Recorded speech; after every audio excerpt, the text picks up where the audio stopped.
This is the Waupaca County Board of Supervisors meeting.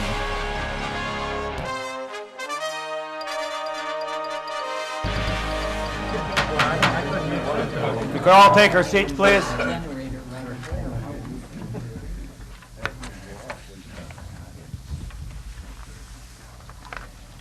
Good morning, everyone. Good morning. I will call this Waupaca County Board of Supervisors adjourned annual session to order on this Tuesday, January 19th. Please press your roll call buttons. Press the hands. Wow, I did, second time.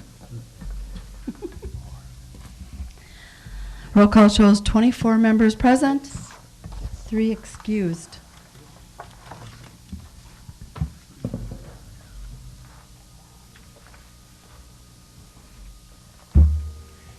Clerk Robbins, has their open meeting statement been official?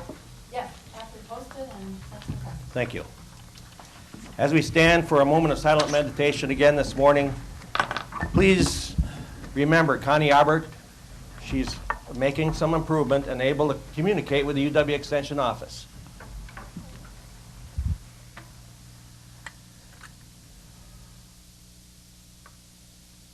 I pledge allegiance to the flag of the United States of America and to the republic for which it stands, one nation, under God, indivisible, with liberty and justice for all. Thank you.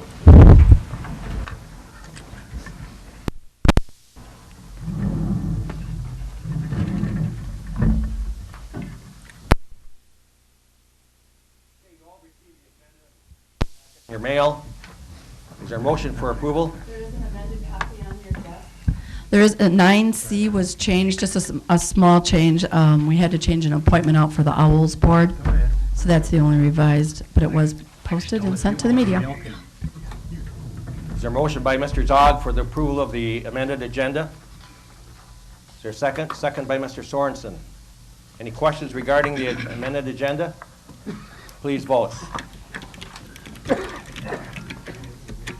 Last chance to vote. Motion carries 24-0.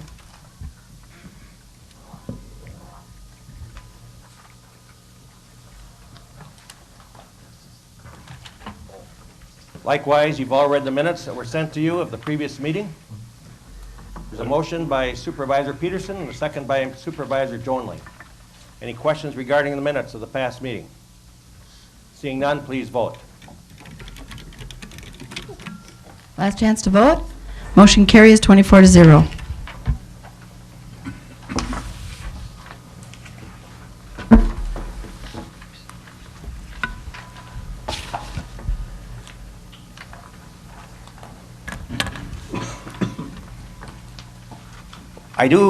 We do have some guests here today, and I will introduce some of the guests a little later, but I do note that Mr. Jim Lawhern is here, who is on our board for 20-some years. If anyone is to make a template of how a supervisor should be, it would be Jim Lawhern, who's always been positive, forward-thinking, and always for the betterment of Waupaca County. Jim, will you please stand?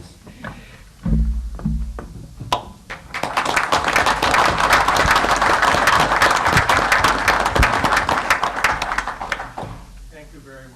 Thanks for being here, Jim, and good to see your face. Also, I note that my administrator from the city of Clintonville, Mr. Chuck Kell, is visiting today. Chuck, would you want to stand? Thanks for coming.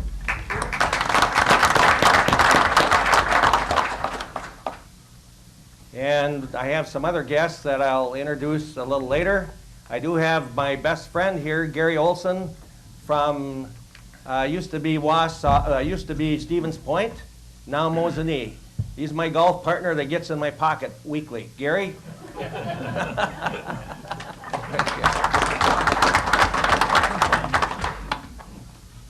And then there's some other baseball players out there. I don't know who the hell they are, but we'll talk about them later.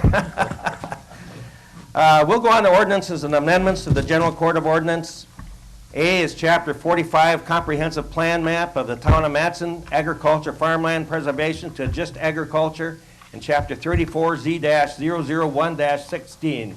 Brian, you're going to come up and explain this to us.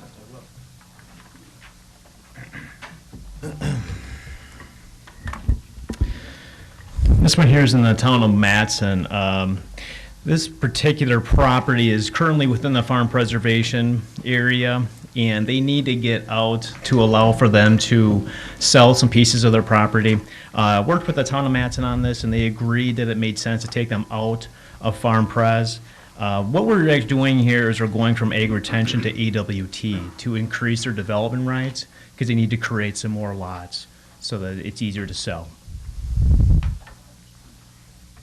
You've heard the explanation. Is there what's your wishes? There's a motion by Dwayne Fredowitz. Is that for approval? Yes. And the second by Mr. Hendrick. Discussion. Questions?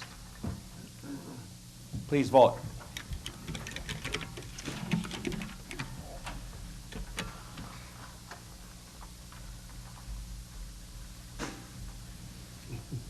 Wait for our clerk to get back.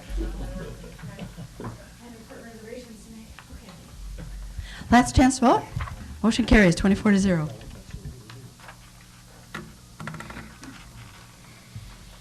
Next is item B. It's Chapter 34, Z-002-16, Town of Lynn, Breezy Hill Farms, LLC, from AE District to PRR-O to remove from the Farmland Preservation Zoning District. Yep.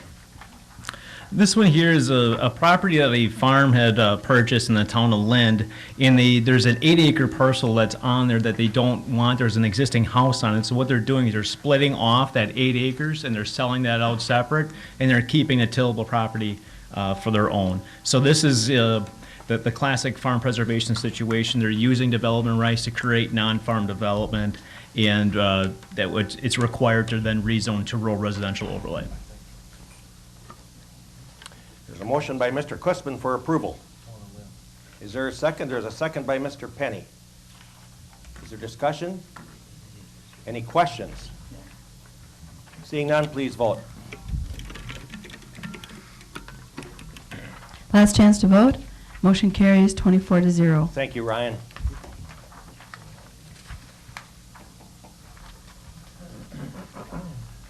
For those visitors, this is our Ryan Brown.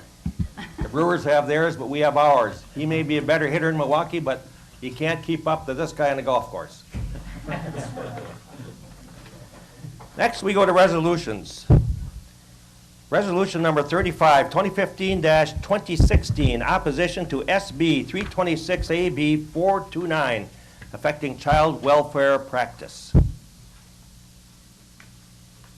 Chuck, please.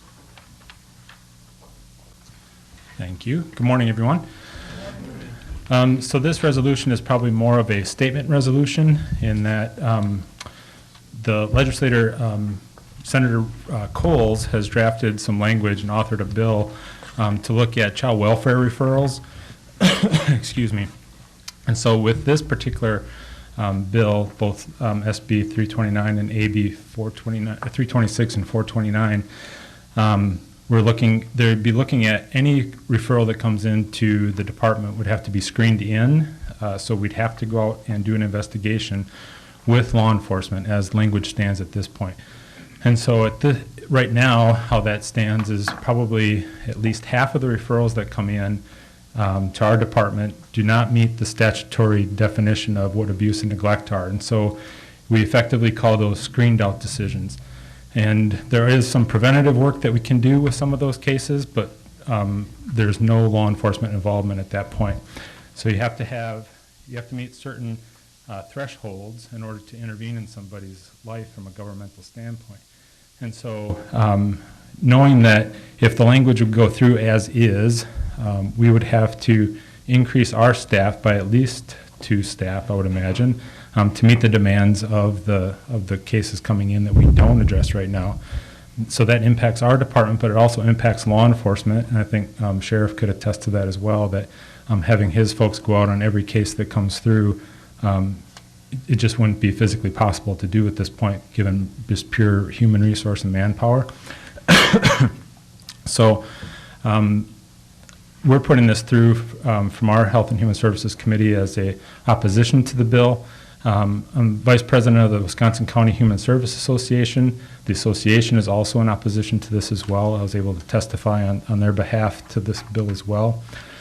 Just an example of cases that come through, just within the last 2 weeks, we had a referral that came in that said that a family was spotted in one of our local grocery stores here in Waupaca, had bought 3 cases of Mountain Dew, and they were witnessed then to go over to McDonald's and buy lunch.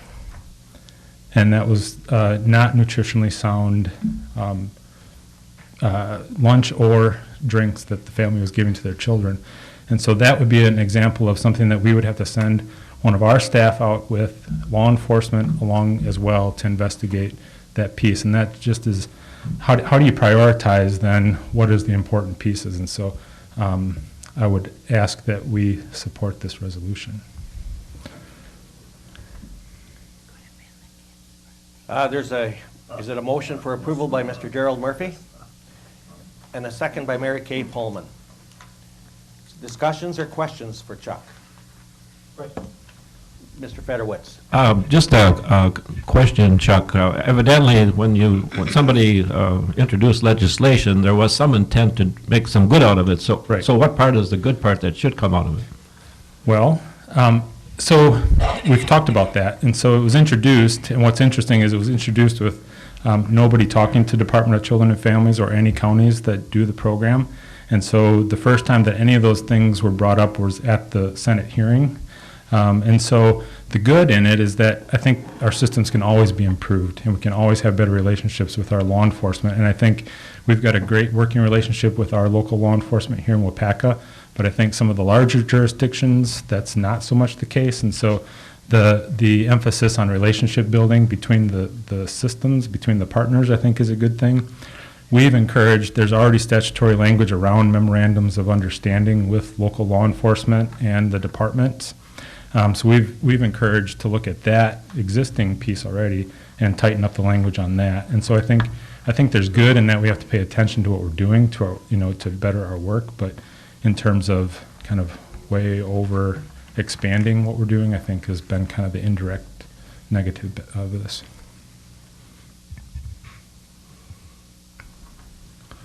Any other questions or discussion? Seeing none, please vote. Thank you, Chuck. Last chance to vote. Motion carries 24-0.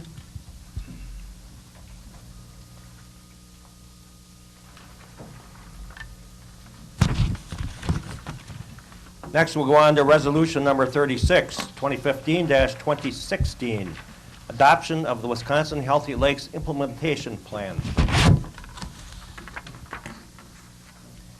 There's a motion by Supervisor Craig for approval. There's a second by Supervisor Ellis. Discussion or questions? Mr. Fleece. Is this funding strictly for lakes, or is the rivers involved in this too?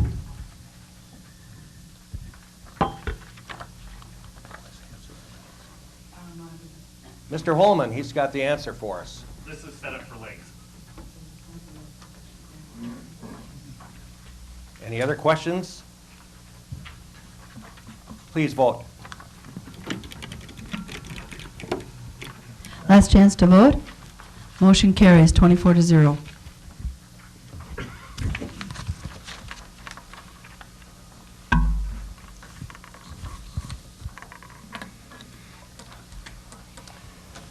Resolution number 37, 2015-2016, preferred land use map, Town of Matson.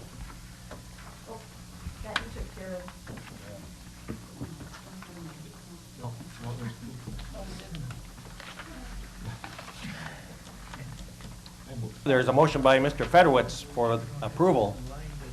Is there a second? Second by Mr. Fleece. Does anyone have any questions or discussion? Please vote. Last chance to vote. Motion carries 24-0.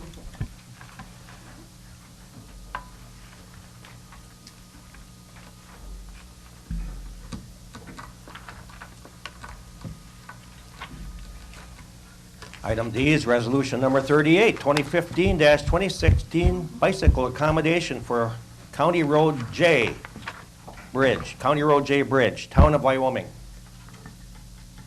There's a motion by Supervisor Muck for approval. A second by Mr. Zog. Any questions regarding that or discussion? Please vote.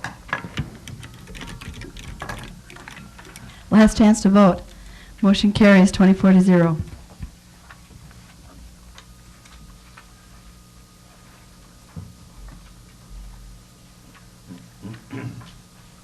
Next resolution, and last, is item E, resolution number 39, 2015-2016 four-way stop, County Road EE and Lind Center Road in the town of Lind.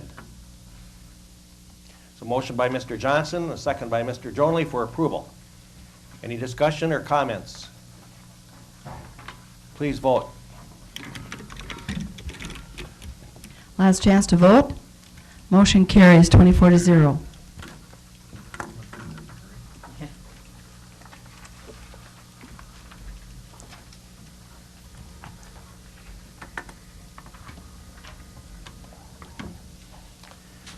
Okay, we have a number of appointments. I'll have Clerk Robbins go over those. We'll take them one by one. Item A is, well, you can explain it. Department of Health and Human Services, Committee on Aging, Ray Clausen, and the reappointment of Janice Lighty have been recommended. A motion by Mr. Gerald Murphy for approval. Do we have a second? A second by Mary Kay Pullman. Any discussion regarding that? Please vote. Last chance to vote.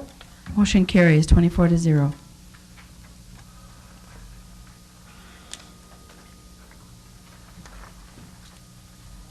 Item B, Mary. County Board Chair wishes to create an ad hoc security committee consisting of Dennis Kussman, Dick Keppen, Dave Johnson, Mary Kay Pullman, Bill Jonley, Sheriff Hardell as advisors, Sheriff Hardell, Chief Deputy Al Craker, Andy Carlin, Eric Helverson, Terry Tews-Leby, Ron Hansen, and Mary Robbins. So motion by Mr. Fred Zog for approval.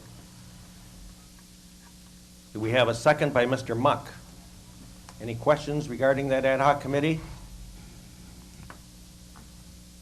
Please vote. Last chance to vote. Motion carries 24-0.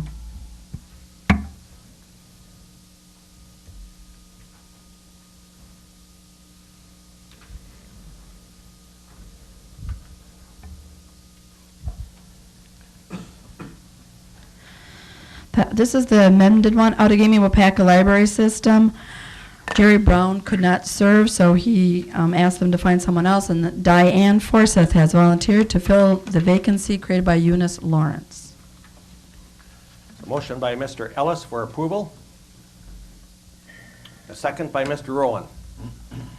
Any questions or discussion? Please vote.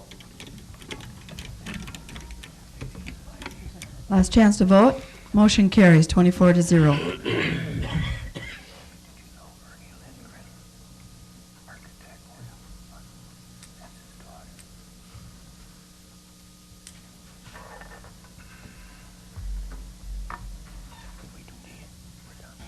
We're on ATC. Okay, we're on ATC, okay. The next appointment is to the American Transmission Commission, the Ad hoc Committee. Reappoint Dick Keppen, Dwayne Fedowitz, Gene Sorensen, and advisory Heidi Dombrowski, Roger Holman, and Brian Haas. So motion by Mr. Johnson for approval. Second by Mr. Jonley. Questions regarding this ad hoc committee, or reappointing that ad hoc committee? Okay, please vote. Last chance to vote. Motion carries 24-0.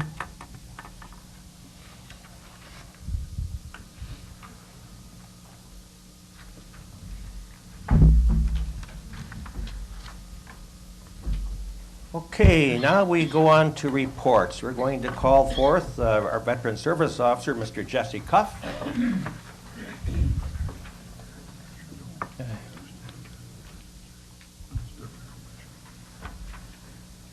Okay, first things first. Good morning.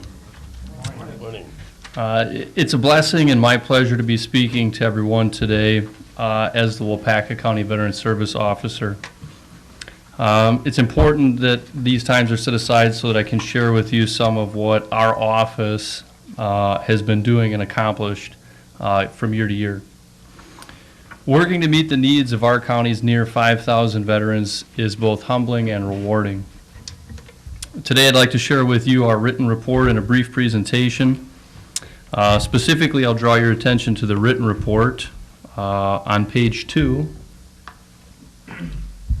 And let's see if I can get it up here. So on page 2, near the bottom, the Veteran Service Commission grants. It's a bit of a double-edged sword. This year we expended 97% of our authorized budget to meet emergent needs in the veteran community.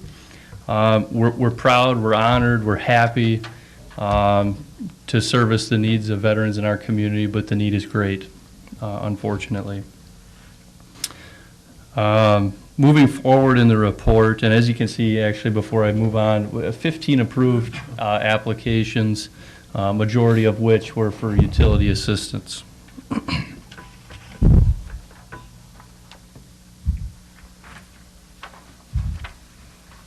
I'm skipping Dwayne's favorite part, the numbers. How did I do? Okay.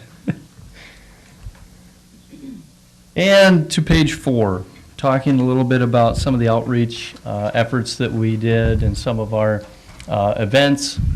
Specifically near the bottom of the page, I'd like to talk about a couple of highlights.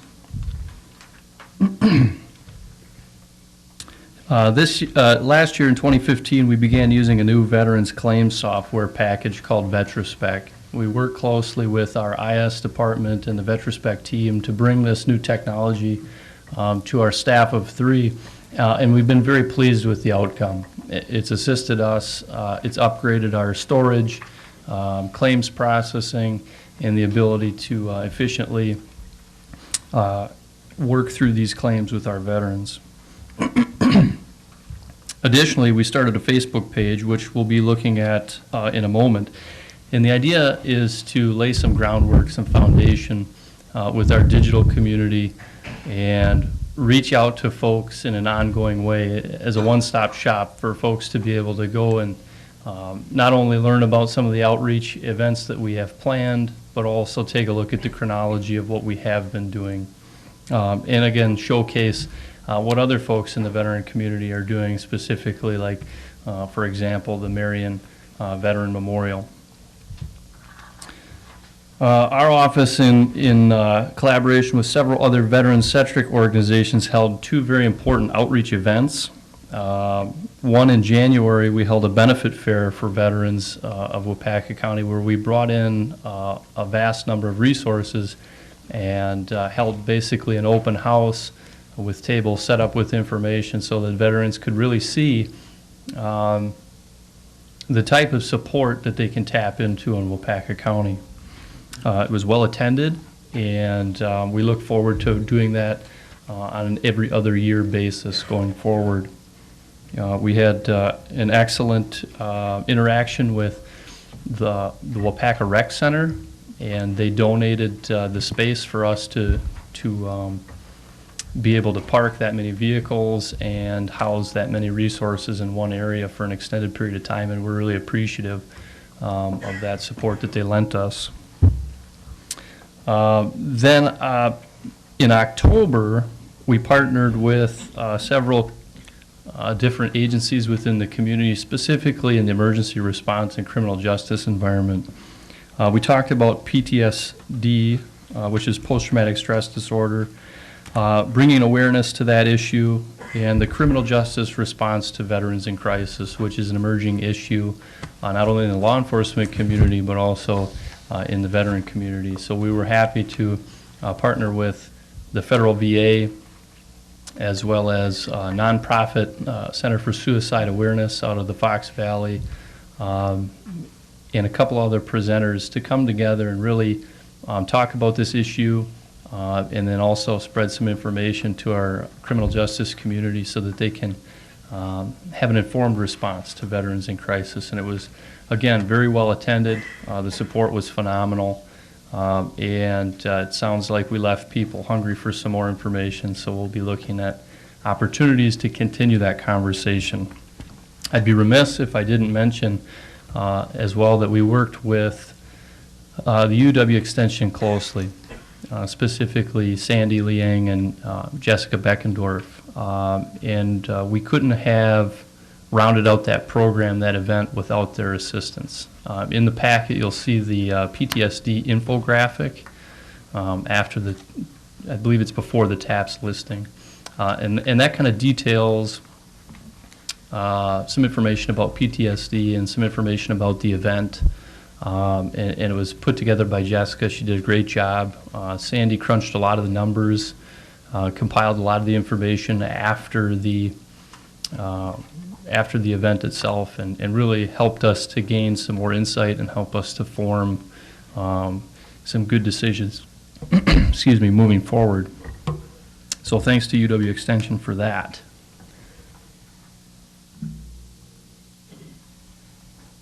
We'll go ahead and move into the very brief PowerPoint slide.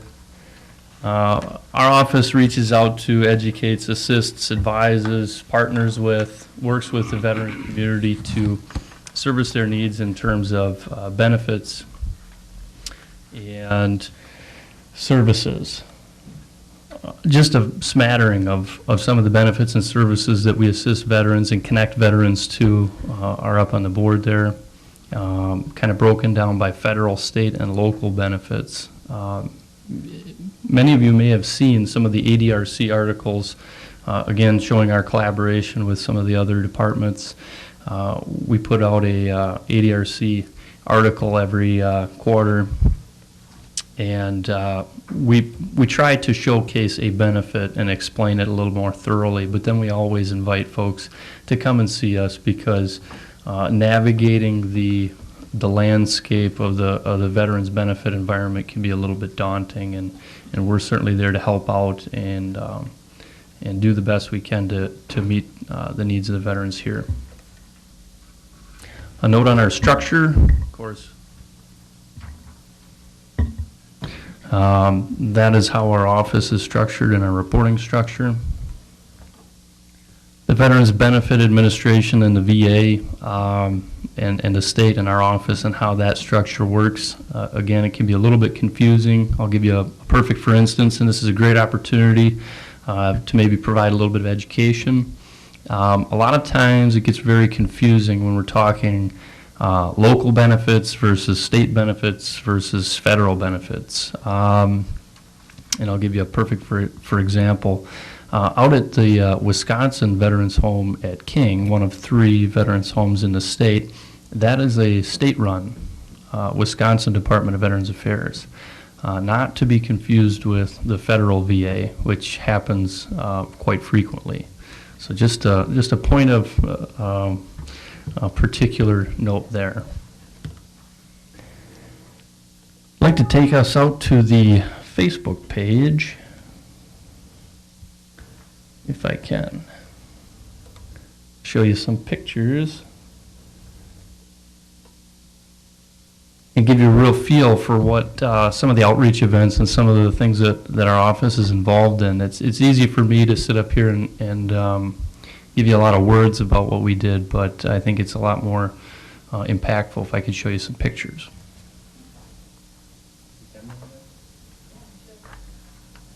Okay, we'll start at the beginning and try to kind of talk through some of the particular points here and give you a feel for some of the things that we've done. So early on in the program, when we started the Facebook page, that was right about the time we were involved with the benefit fair. And of course, these are some pictures from the benefit fair.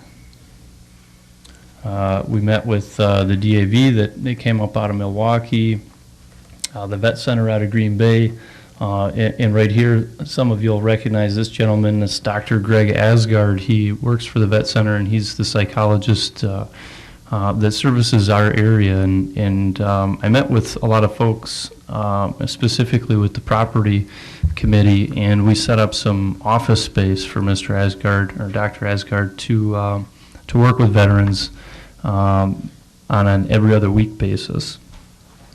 So you might see him around.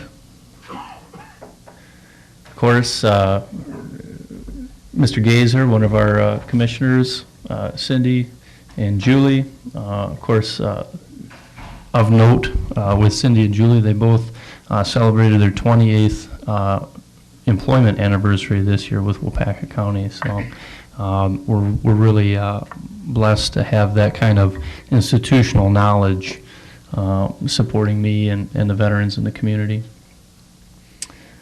We met with a lot of different folks, and they came out and supported a lot of different areas, theta care in particular. You might notice some of these folks kind of keep moving up here. And you'll notice peppered throughout, I have a lot of current event type information, trending information within the news, on veterans specific information.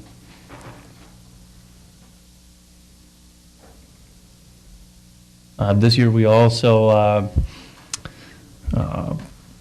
published a referral form to give out to different folks in the community, different agencies that they can actually refer veterans to our department, and we can follow up with them and help us with our recording and response.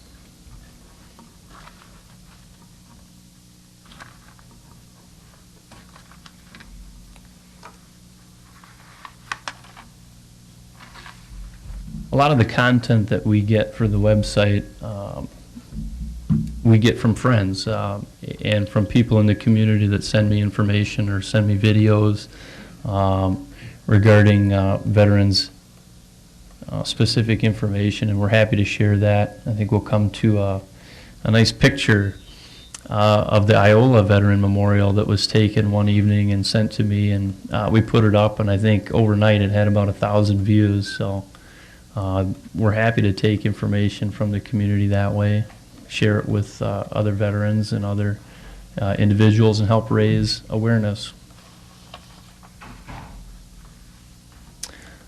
This year as well, or 2015, we did an essay contest based on the U.S. Constitution, and we had 3 identified winners from the Waupaca School District. And at the Veterans Benefit Program, or the Veterans Day piece of the county fair, they actually read their essays. And some of you were there and saw them read those things, and it was really a great day, and got the younger generation involved with not only county government, but veterans in particular. Well, there's our 3 winners.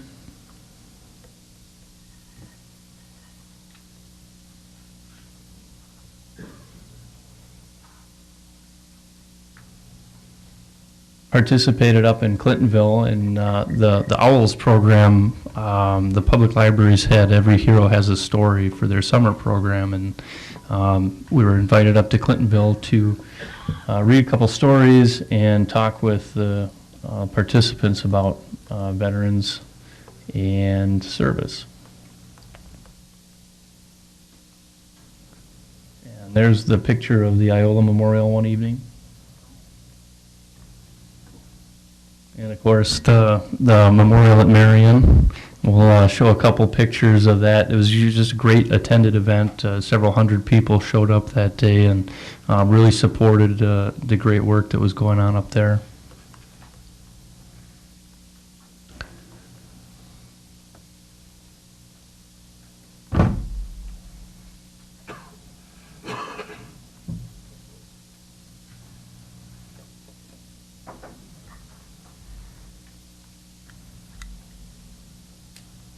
And there's a picture of that day,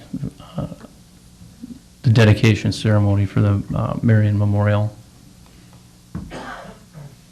And of course, we work with, this year, 2015, several of the service organizations out in the community, the American Legion and the VFW in particular, started on this campaign for reclaiming unclaimed remains of veterans at local funeral homes.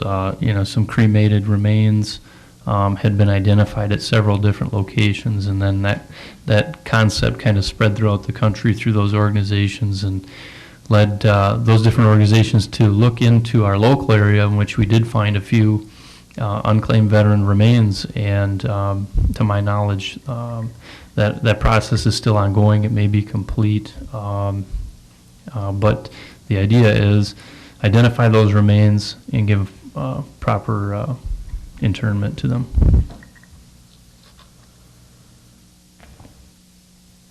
Of course, our outreach at King, we're out there every Tuesday, or I'm out there every Tuesday from 9 till noon. This year we changed. In 2016, we're changing to Thursdays so that I can make some more of the meetings here, of course.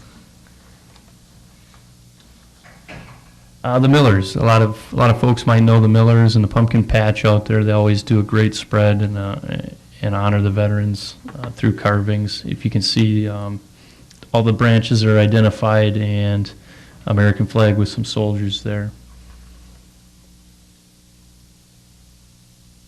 Of course, we work closely with the ADRC, and we'll help support any events that they have going on, and they help support us with our events as well.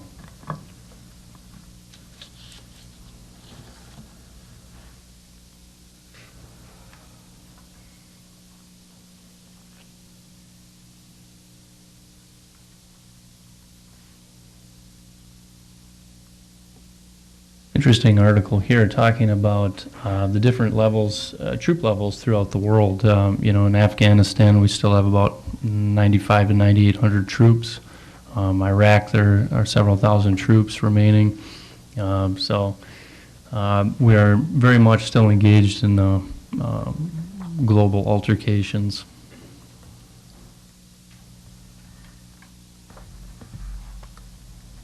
All right.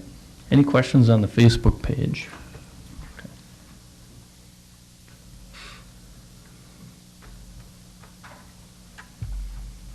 All right, a little note on our office activities. You can see Office of 3, we handle quite a volume of not only requests, but information action. Also, those numbers are low. That is directly taken from our VetraSpec program, which we didn't fully start utilizing until February timeframe. And finally, I'd like to share a brief video with you. This year we partnered with the personnel department. We identified all of the service men and women who wanted to be identified and honored their service on Veterans Day. So, and I think a lot of people were impressed of how veteran-centric and how much support the community has when hiring veterans. So I shared this video with that email, but I'd like to share it again at this time. If we look to the answer as to why for so many years we achieved so much, prospered as no other people on earth, it was because here in this land we unleashed the energy and individual genius of man to a greater extent than has ever been done before. Freedom and the dignity of the individual have been more available and assured here than in any other place on earth. The price for this freedom at times has been high, but we have never been unwilling to pay that price. Those who say that we're in a time when there are no heroes, they just don't know where to look. The sloping hills of Arlington National Cemetery, with its row upon row of simple white markers bearing crosses or stars of David, they add up to only a tiny fraction of the price that has been paid for our freedom. Each one of those markers is a monument to the kind of hero I spoke of earlier. Their lives ended in places called Belleau Wood, the Argonne, Omaha Beach, Salerno, and halfway around the world on Guadalcanal, Tarawa, Pork Chop Hill, the Chosin Reservoir, and in 100 rice paddies and jungles of a place called Vietnam. Under one such marker lies a young man, Martin Treptow, who left his job in a small-town barber shop in 1917 to go to France with the famed Rainbow Division. There on the Western Front, he was killed trying to carry a message between battalions under heavy artillery fire. We're told that on his body was found a diary. On the flyleaf, under the heading, My Pledge, he had written these words: America must win this war. Therefore I will work, I will save, I will sacrifice, I will endure. I will fight cheerfully and do my utmost as if the issue of the whole struggle depended on me alone.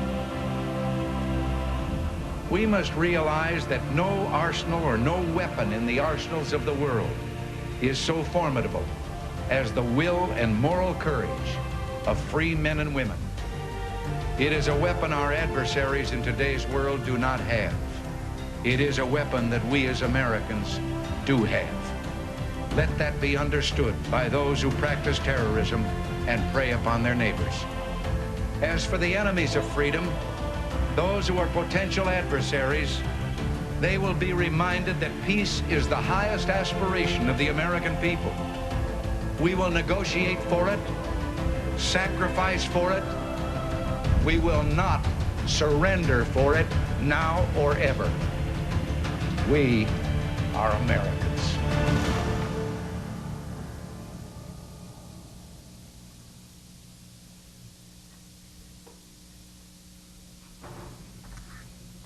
All righty. With that, it wraps up my presentation. If anyone has any questions, I'd be happy to answer. Any questions for Jesse? Jesse, it's my understanding that approximately 150 veterans pass away each year out at the Grand Army Home. Does your report only indicate those that are residents of Waupaca County? Sure. So if we take a look at a couple of different things. If you look at page 3 of 4, near the bottom you'll see Wisconsin Veteran Home admissions, deaths, and discharges.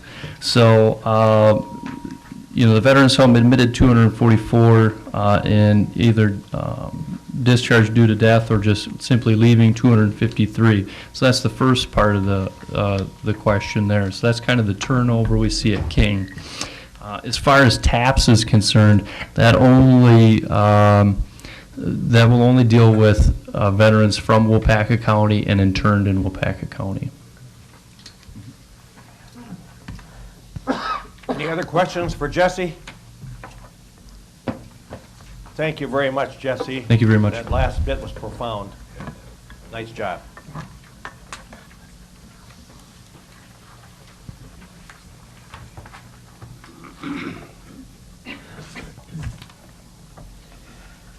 Ready? Next, we have item B, the Lakeview Manor Annual Report from Administrator Megan Freitag.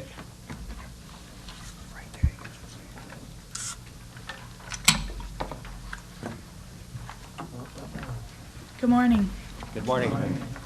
Right, so this is the annual report for Lakeview for 2014. So if you remember, I started in May of that year. Lakeview Manor continues to provide care and services to the citizens of Waupaca County. The services we offer encompass the frail, elderly, dementia, rehab, and recently we added specialized psychiatric services through telepsych. We had always been doing that. We had a county psychiatrist come out, but once he retired, we just found that was easier to use a telepsych service, so we video conference with the residents that require that service now. Our goal, as always, is to provide quality care to our residents while maintaining costs within the approved budget. So from 2013 to 2014, Lakeview saw a decrease in their average census from 38 to 37 residents. But despite that reduction in census, we were able to control costs. A couple of the things that we did once I got out there in May, there may have been some things before that, as we outsourced our laundry operation to Aramark, and we also eliminated one secretarial position up front. So even with the decreased census, we were able to see a net gain of $183,290.26, and that increased our fund balance to $1,590,141 at the end of 2014. In 2014, Lakeview Manor was asked again to contract with the Health and Human Services Department in making and delivering the meals for the Meals on Wheels program for both Waupaca and Waupaca serving sites. And we're still doing that today, and I just recently signed the contract to continue that through 2016. In 2014, we were named a 5-star facility by the Centers for Medicare and Medicaid, and we received excellent results on our annual health survey conducted by state surveyors, having only received one minor citation. So I included the most recent 5-star provider rating report from the Centers for Medicare and Medicaid. And I also included an email from the manager at the ADRC in regards to the success of the Meals on Wheels program in partnership with Lakeview. So if you don't mind, I'd like to read that email, because we don't get a lot of feedback, so it's always nice when I get an email that they're enjoying our service. So this is from Leah Klein. She says, "Good afternoon. Just wanted to pass along a note of admiration. The aging programs in Waupaca County had their 3-year nutrition program assessment. 3 staff persons from the state nutrition team came down to our office on Wednesday, December 16th, and completed an in-depth review of our processes and procedures in our nutrition program. We then moved to the Waupaca nutrition site and joined Joanne and the seniors for lunch. Roast beef, gravy, mashed potatoes, mixed vegetables, and birthday cake was served that day.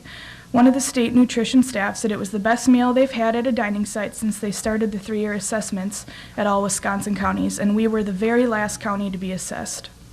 And she goes on to say, "Sue, who's my dietary manager out at Lakeview, thank you very much for all you do for the nutrition program.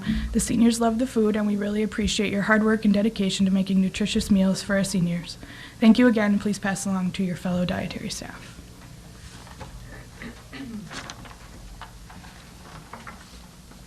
And along with that, too, is included the revenues and expenditures for 2013 and 2014, just to have a comparison between the 2 years. Any questions for Megan? Yes, Supervisor Boyer. Yes, what is your census now? Right now, I believe we're at 34 today. Mr. Spearings. Megan, what is actual capacity out there, number of residents? 50. We're licensed for 50 beds. 50 beds. Yep. Well, I guess why you don't fill them up, or is... Could you use your mic, please, Jack? I guess why is it 34 instead of 50 or? Sure. Lots of different reasons. There's a big push right now, like from the ADRC, to have people live in the community as long as possible, or assisted living services. They want to make the skilled nursing facility the last place just for quality of life purposes. And also there is a large number of nursing home beds in the county. Okay, thank you. Mm-hmm. I just have to follow up on that question. Jack, you know, I'm in a business that serves parts of 10 counties, and we're 26 nursing homes, and I don't think there is one nursing home that doesn't say, we need census, we need census. And that's in every county we're in. It's just, the government isn't nursing home friendly like it used to be. Any other questions? Okay, thank you very much, Megan.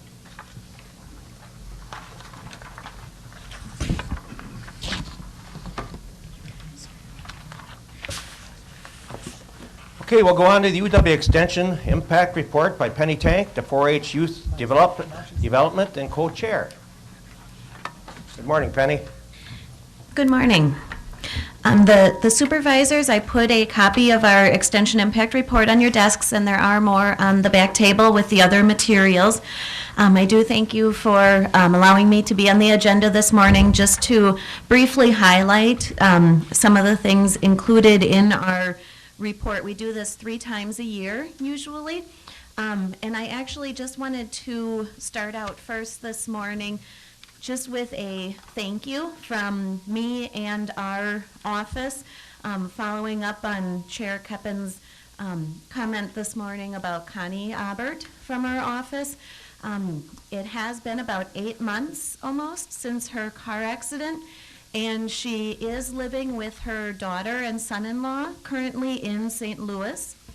They finished their basement for her and her husband, and nursing staff and other people that she needs to have help her.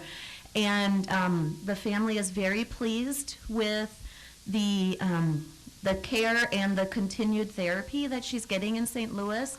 She is still making some improvements. Her husband comes home about once a month to work on plans for their home. They would really, really like to get back to Waupaca, and they're hoping within the next year. And as Dick had said, Connie was able to send me an email through an eye gaze computer. So it is a machine that allows her to focus on letters and words to be able to communicate through her eyes. And that and the family was able to get a vehicle that she is able to get in and out of. They call it the Beast. And so she was able to go out a few places around Christmas and, just going to therapy, and she's making some improvements, and I just really want to thank everybody for their support and their care and their prayers and their thoughts and everything for the family and for our office through this last rather difficult time in our office and in the county. Connie worked with a lot of people around the county, departments here at the courthouse, school districts, law enforcement, just a lot of people that she had worked with. And so the support for her and for her work and for our office has been tremendous. So I just want to thank you very much for that. And we continue to hope for some progress. So with that, I will go to our extension impact report. And on the front page, you see the article I wrote about was our officer training. And we have young people, about 90 youth each year that are elected to officer positions. And they learn skills such as what you're doing here on the county board, decision making and leadership, public speaking, all of those things. And so each year we do an officer training. We have a committee of volunteers that helps plan that, and the evaluation, some of the evaluation results are included in there, and that is just one of our larger trainings, or more important trainings, that we do with the youth to help them learn those skills of being in a leadership role.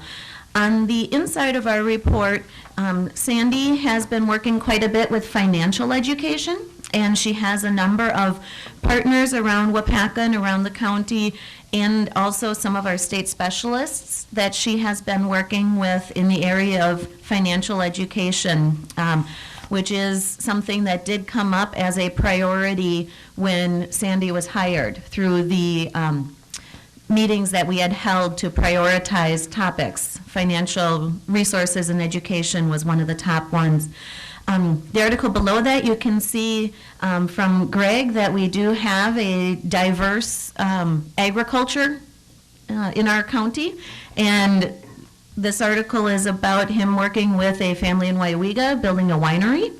And so there's quite a variety of things that we do have in our county. And also bringing in one of the state specialists to work with them from UW-Madison. And then on page 3, Christy, one of the things that Connie was involved in, it's called a change grant, and that is for change in the community. And Connie had done, with some help from others, some surveys of each community of things that they found that were good about the community, things they wanted to improve. And so Christy continued this work with Health and Human Services in following up with corner stores was the area that was chosen to focus on, and highlighting feel better foods in our corner stores. And 2 of them in particular, the Marion Shell and the C-Store in Scandinavia, have used signage and are very appreciative of the efforts of Christy and the others to continue that work.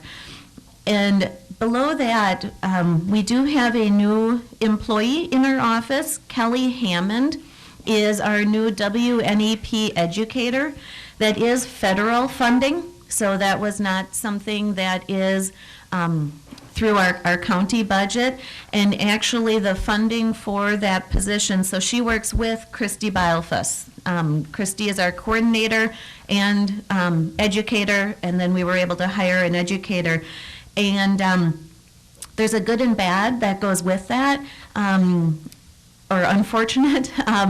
The reason that Waupaca County was able to hire an additional person was because of the number of people in our county that use food share and are on food stamps.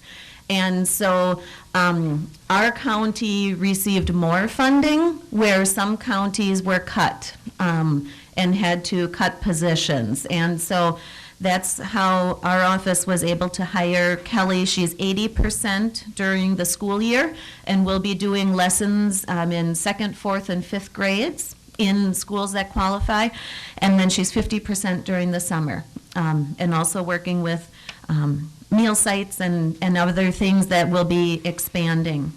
And the other person that we hired that I don't have in here, Haley Nelson, has joined our office just as a 6-month, part-time, half-time, helping myself with youth development work through some of the way funding and salary and everything with Connie's accident and workman's comp. And so we were able to do a 6-month hiring. And so Haley joined us just 2 weeks ago to help in the office until the end of June.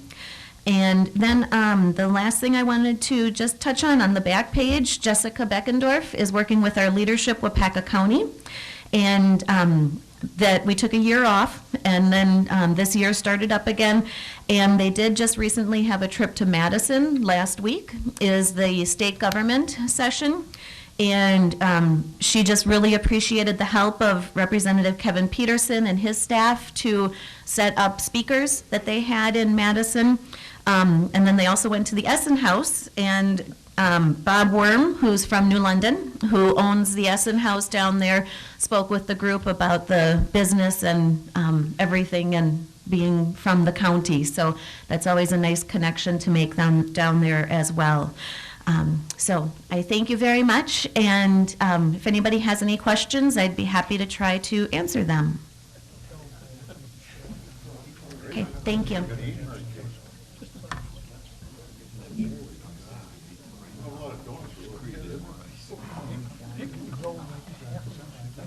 Okay, we're ready to rock and roll here. Please, everyone take their seats. As I had mentioned, we have a number of guests here today, and I've introduced some to go here yet. I did invite Lois Brissett here today. She's a 4th District Alderperson for the City of Clintonville. She is my alderperson. I live in her district. She's been on the City Council and the Council President, and was recently named the acting mayor until the election. And at that time, she's running for mayor. Now, as some of you know, I tossed my hat in the ring to be the interim mayor for 3 months for the City of Clintonville. However, they suggested Lois keep what she's doing, and she beat me 8-2. So with that, I'm going to bring up Lois Brissett. I want to introduce her. She's a delightful young lady, and we're really glad to have her in the political arena. In fact, I already told her someday when I retire from here, I'd like her to take my seat on the county board, but don't get an idea until I retire, okay? This is Lois Brissett. She has received a Master's of Public Administration degree from Northern Michigan University in 2002. She's lived in Clintonville for 12 years. And Jeff and Lois have been organizing trail races through their small business, the Great Lakes Endurance, for the last 15 years, and that's up north, is it not? In here, Wisconsin. Okay. And I had told Lois if she is elected mayor, I certainly want to bring her over here some morning and introduce her to all the department heads, because she's a delightful person to work with. I find her that she's fair but firm and educated, and I'm proud to have her as my alderperson in my district. And I'll be proud if she wins the mayor of the city of Clintonville. For that, I want to have Lois step up to the mic and welcome here, Lois. Thank you. Well, thank you for the invitation to be here. Just a little background about where I come from. I spent almost 20 years working in public health in Michigan, and during that time while I was working in public health, we developed a lot of policies which we actually brought to the county and local officials, and it was mostly in tobacco prevention. So I'm actually proud to say that I had a part in smoke-free workplaces and public places in Michigan as well as across the country. And during that time while I was working on developing policy, I became very passionate about it, and that's what spurred me to work on a master's degree in public administration. And I was really inspired by my mentor, Dr. Robert Kulishek. He was mayor as well as a professor of public administration at Northern Michigan University. And so I kind of am following in his footsteps, and I'm really proud to say that he was my mentor, and he encouraged me to get into an internship program. So I was an intern in Washington, D.C. for the EPA for a summer, and so I gained a lot of really valuable experience there as well, meeting with our elected officials from Michigan there, as well as working with other policy developers. I'm really excited about the possibility of being mayor in the city of Clintonville. I've actually enjoyed being the acting mayor. I was kind of thrown into it in July when our mayor became ill. We were actually in Mackinac City preparing for one of our marathon races, and I got a text message. We had 500 runners coming to our event, and I got a text message from Judy saying that she wasn't going to be able to make it to the meeting, and asked me if I could chair the meeting. And so I thought, oh gosh. I was trying not to freak out because I had an event to put on, and so I compartmentalized, and I figured I got to get the race done, and then I can prepare for the meeting. And I think I did a pretty good job. So I've been on the radio a couple times, and I've been to a couple events speaking on behalf of the mayor. So if I'm elected, I would be proud to represent the city of Clintonville, and I think I would do a really good job working hard for my city. Thank you.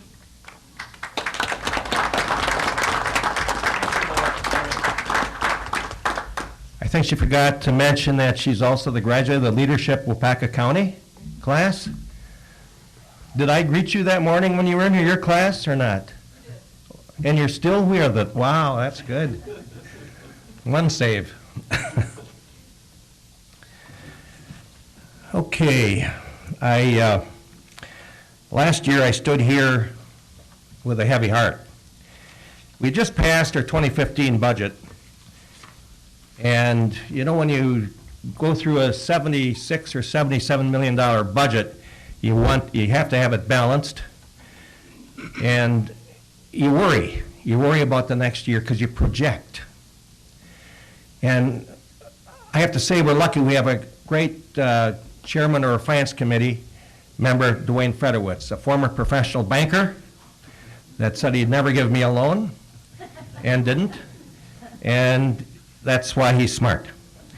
But he led our committee. He has a lot of good suggestions. However, when we thought we were going to increase our sales tax revenue to a really unbelievable height, I forgot what percentage, I was scared. because that's a projection. And the economy was, yeah, you don't know. And what if we come up short? But it was passed. And believe it or not, at the end of 2015, our sales tax revenue was 10% over budget. Now that tells me that a lot of you are buying new trucks and cars. And thank you, Justin Jersley, because I know he bought one. So the economy was pretty good in Waupaca County. It had to be. And when at the end of the year, when Heidi, our finance director, tells us that we really did awfully well in 2015, we put more money back into our undesignated fund balance, which they tell us we should have 25% of the revenues, operating revenues, and we actually have well over 25% of the operating revenue. Who tells us that? Ehlers and Associates. So, on the other hand, I want to hand it to the department heads sitting out there. I've told them that before, and I told them I'm going to tell them again. We have this management team concept that in Waupaca County, they're probably the only county in Wisconsin. We do not have an active administrator. And these people out there not only decide their budget, but decide the county budget. They make their own cuts, they make their own suggestions, and somehow those 24 sort of people have to get along all year sitting around a table and have done that. I don't think the sheriff had to break up any fights that I know of. And I'm really proud of the department heads, once again, very frugal management. Because with you and Heidi Dombrowski, our finance director, and Dwayne and our finance committee, and you supervisors out there, asking questions and helping along with the budget, it's actually been pretty darn easy. Much easier when I first came on the county board. There were fingers being pointed. I don't really find that anymore. So anyhow, thank you again for a great 2015. 2016, of course, is another subject. Just UW Extension for one thing. Penny Tank was up here. And Penny invited me to a webinar, and Greg Blondie was there, myself, Penny, put on by Mark O'Connell of the WSCA. And that was all about the challenges of UW Extension coming up in the new state biennium budget. I'm not going to expand on it a lot. I'm just going to mention a few things because Penny will keep us informed as months go by. The reorganization is in its infancy, and it is being worked on. However, it's scary. We all know that the state of Wisconsin cut the UW system by $125 million. $3.6 million for the UW extension across Wisconsin. And you know that UW extensions are great resources for our counties, probably more so in the rural counties. They're kind of our silent educators. They're out all over doing the job. And so now the state has, with its budget cuts, the Chancellor Kathy Sedin has all kinds of ideas and recommendations that are going to be, I believe, coming shortly. And this will be discussed. We hope we can keep our UW Extension office. I think we will. We may be collaborating with some counties, but that's all coming up. I'm just telling you the challenges that we face down the hall here. I assured Penny that as long as I'm part of this county board, we will be very proactive for UW Extension. I think it's very important. Not every county sometimes feels that way, especially in your southern counties. So at any rate, that's that. The other thing too, sometimes you guys like to know what I've been up to. Quiet, guys. Been a busy month. I had the opportunity to teach or present to a high school government class last week, an hour of presentation on county government. That was fun. It really was fun. When you go before these students, you really get a new idea of youth. They were polite, they were nice, great questions. And in fact, I just got an email, Sunday, got an email from one they forgot to ask me about this sales tax business, this 0.5%. How'd that ever happen? So I sent them a long answer, and but that was fun.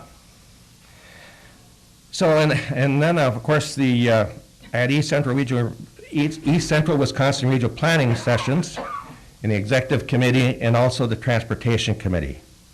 In the Transportation Committee, the only thing I brought back, the Hortonville bypass, is on the schedule for 2018. It's back on the schedule. Next month, too, I've been asked to speak to the County Bar Association meeting.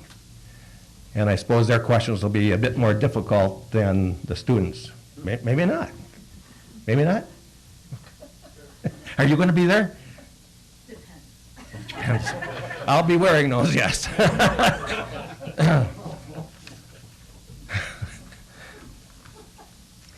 So with that being said,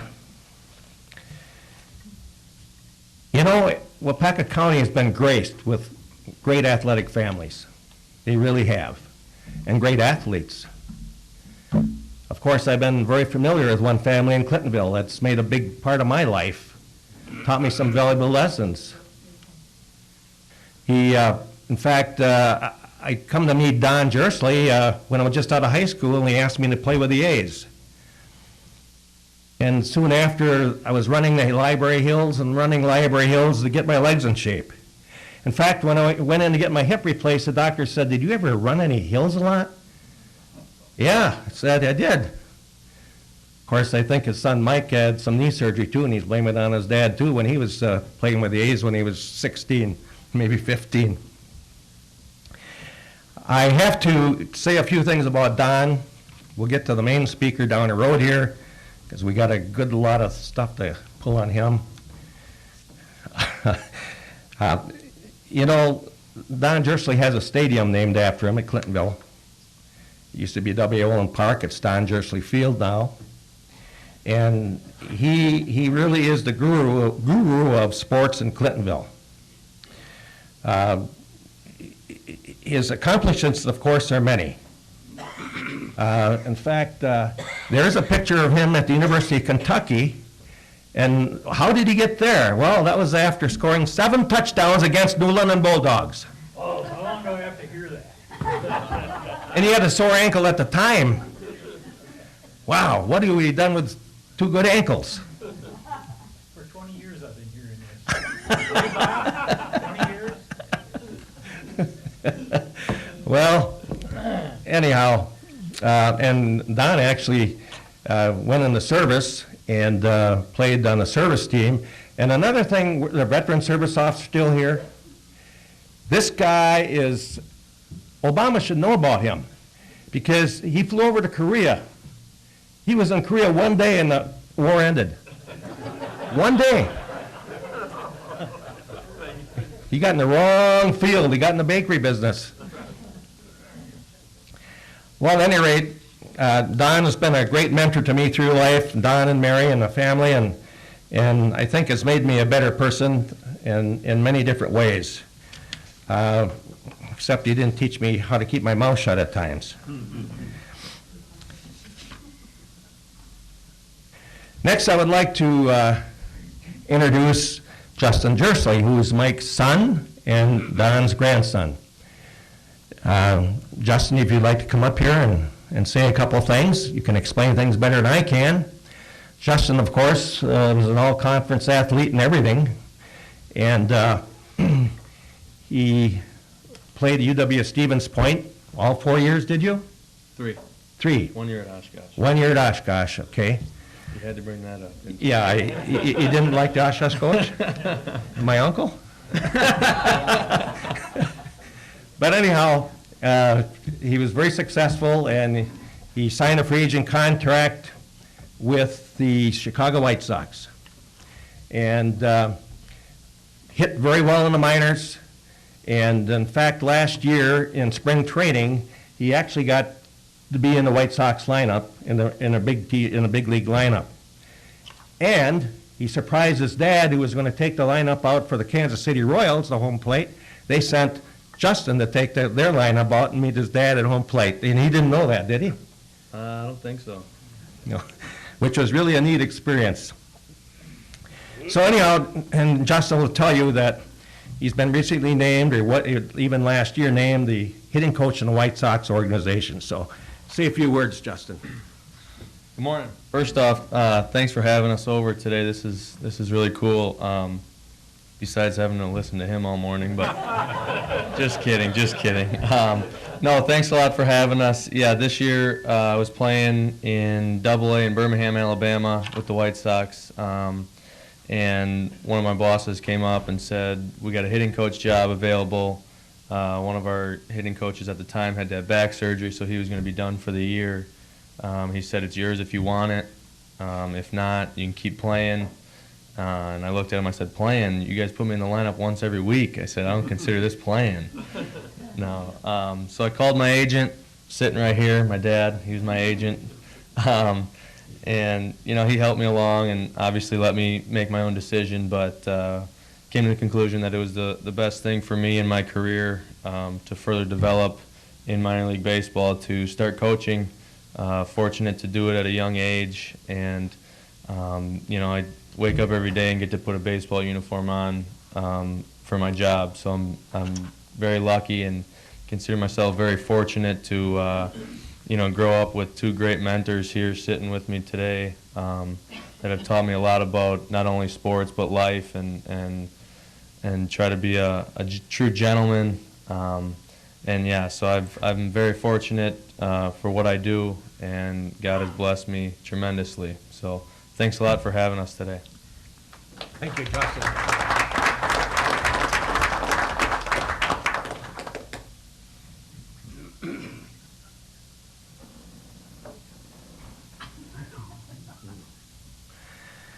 Okay. Yeah, Justin also works for D. Mitchell's Interior in Clintonville, and I shudder when I see the D. Mitchell truck go past my house, and he waved because my wife's got a crush on him. And then what is he driving past so slow for? But no, he delivers furniture. And his dad, of course, is gainfully employed at D. Mitchell Interior too, would you believe it or not. And that's a great place to go for a great deal, so tell him we got a plug. So without further ado, last year when he walked in a station like this, the Sitco station where we all meet in the morning, I shook hands just like I did this year, and I said, welcome to Clintonville, welcome to Waupaca County. And he says, what are you welcoming a second place finisher for? I said, well, you're second in the World Series. I said, that's pretty good. So this year, when he came in, we welcomed the world champ of the Kansas City Royals, third base coach.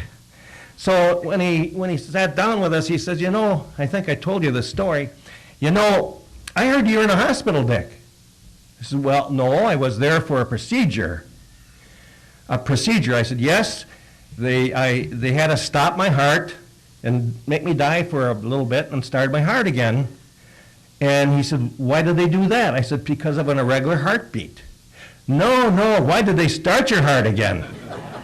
That's the greeting I got when he came in. So, at any rate, we want to welcome you, Mike. Thanks for coming here again to see us and tell us just how it happened. What's this? What the heck is that? You know, I text Mike. I says, you know, I sat down before the TV Saturday night to watch a Saturday night fights, and a baseball game broke out. They're crying out loud. Well, anyhow, he's going to explain what he's doing here. He's saving his center fielder Kane's face. He was pulling on Jeff Samardzija to get him down so he wouldn't get in a fight. So anyhow, welcome Mike Jersley, championship to the Waupaca County Board.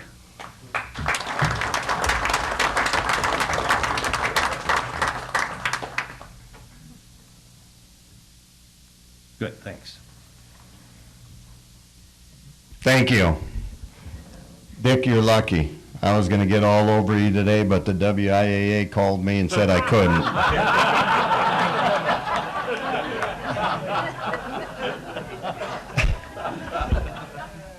They told me I get suspended.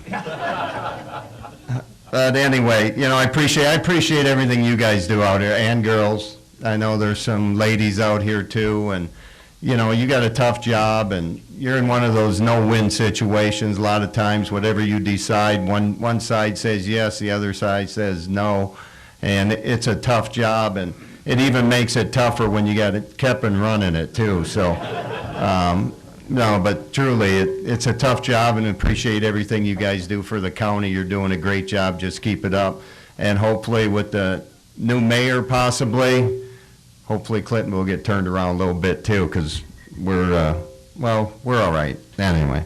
As far as my career, I've been blessed, very fortunate.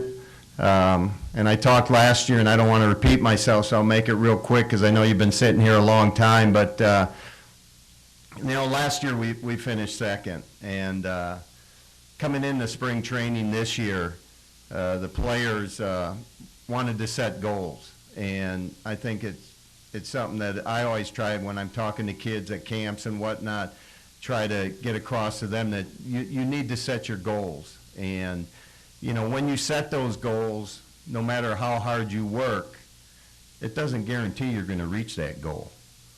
But if you put forth everything you've got, all the effort you have, and work as hard as you can, and you don't reach that goal, at least you're not looking back saying, only if I'd have done this or done that.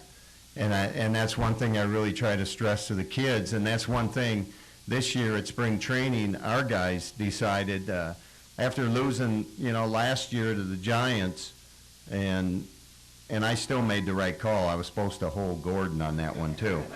But, they came into spring training knowing how close we came to winning the World Series, but yet they still had that burning in their stomach where, we were so close and we didn't do it. So they really wanted to win it bad this year, and fortunately we did. But, they had to set their goals, and we started with setting our goals. We sat down in the clubhouse, and they're setting their goals, and they said, well, first of all, we want to win our division.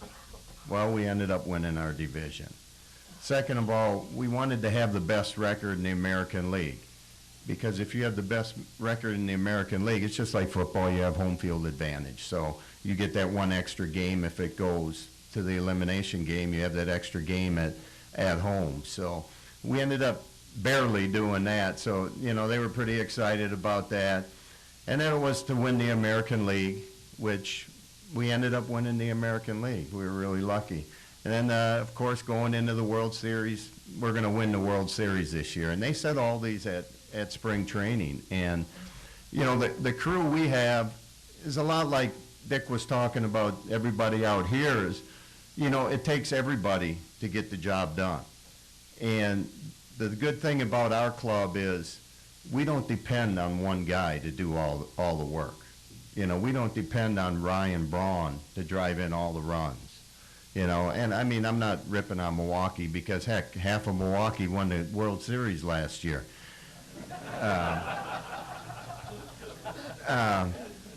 But we don't depend on just one guy, and it takes everybody working together, and that's what it was last year again with us, with the young kids, with the Moustakas, the Hosmers, Escobar, Lorenzo Kane, Milwaukee, Dale Swaim, our hitting coach, Milwaukee, Ned Yost, our manager, Milwaukee, ex-manager.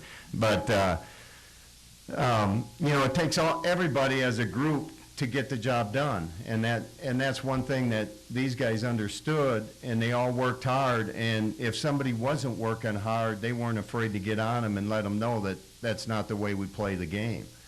And it makes our job easier as coaches at that level too, because it's hard sometimes to talk to these guys when they're making $20 million a year and you're making about $150,000 a year, and so when the other players start jumping on each other, if they're not doing the things they're supposed to do, it makes it a lot easier on us as a staff. So, but,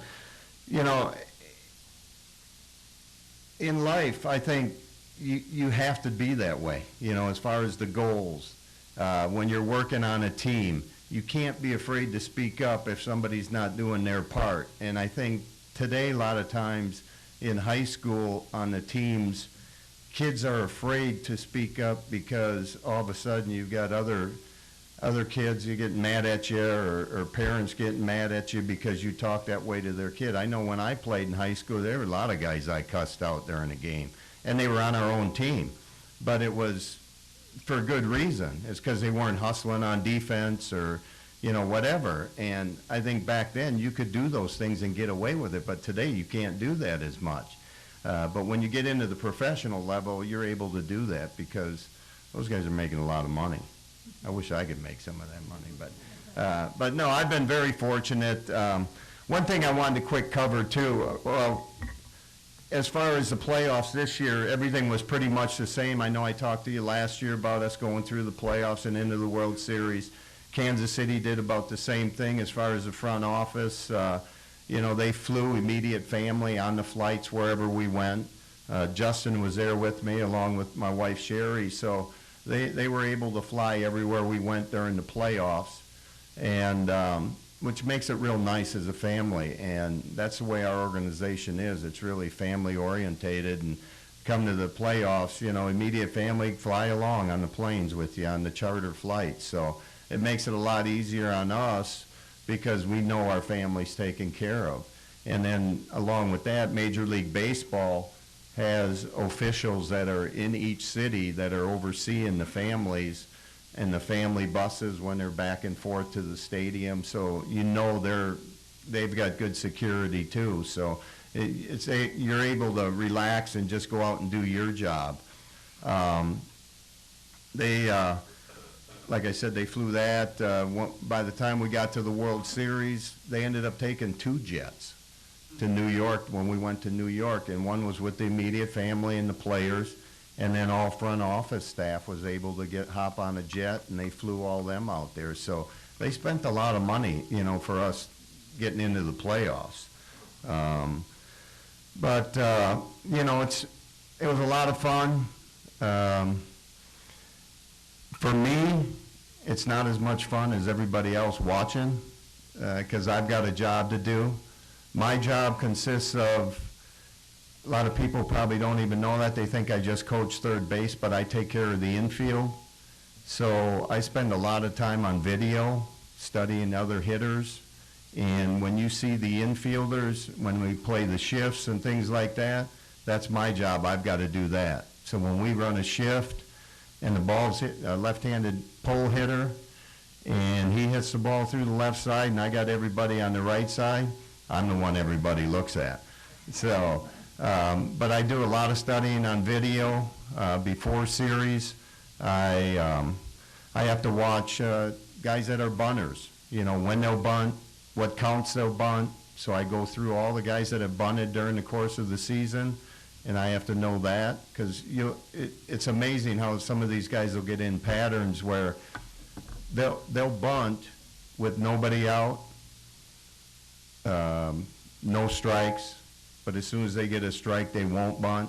A lot of guys, and you try to pick up all those patterns on those guys, and it's not meaning you're going to be 100% right. 2 years ago, I had Belt lay a bunt down in the World Series, and he had bunted 6 times all year, and they were terrible. He didn't even come close to laying one down. He laid down a perfect bunt in the World Series, first game of the World Series, ended up scoring a run. So Ned, I maybe told you this one last year, but Ned comes down to the end of the dugout. He goes, Jersh, he goes, how many bunts has he gotten down? I said, Ned, that was the first one this year. He's 1 for 7 now. Okay, all they needed to know, because they're going to ask me afterwards, and I got to answer to the media. So, he wasn't questioning why I didn't do it, but he wanted to know so he could cover his butt when the media asked him that question. So he lets us do, he lets me go out and do my job, and, the outfield coach does his job, so everything's covered, and he trusts us, and I think that's one thing he's learned, through his Milwaukee experience, is to let your coaches do the work. It's not quite like here, because Dick expects you guys to do all the work. But usually the manager has a say-so and whatnot, and he oversees everything, but it's probably better off here if that doesn't go on.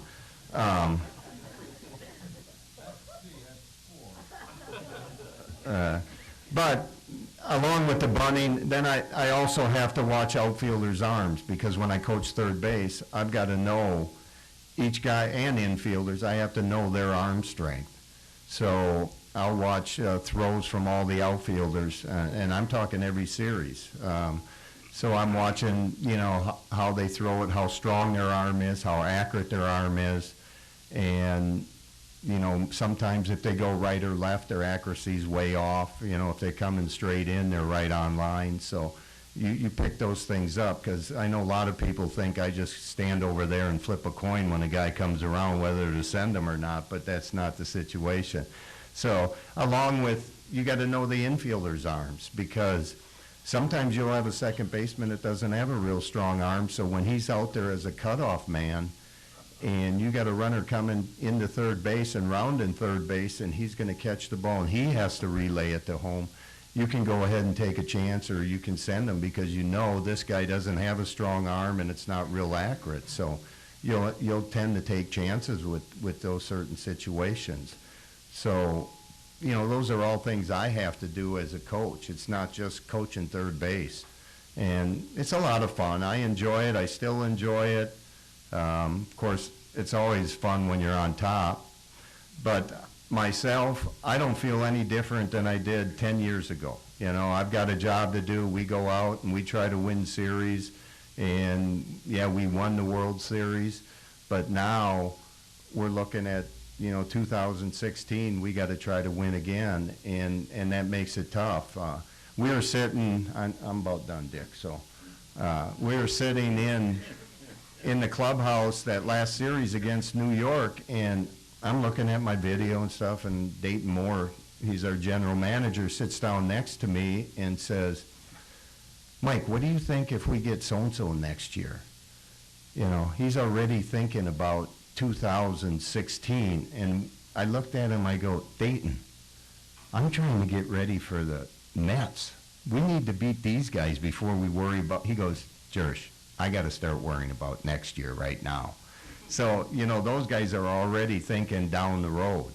And, you know, and that's the way it is with us too, because during the series, or during the season, when we're playing the White Sox at home, I've already got them scouted out. I know pretty much how we're going to play everybody.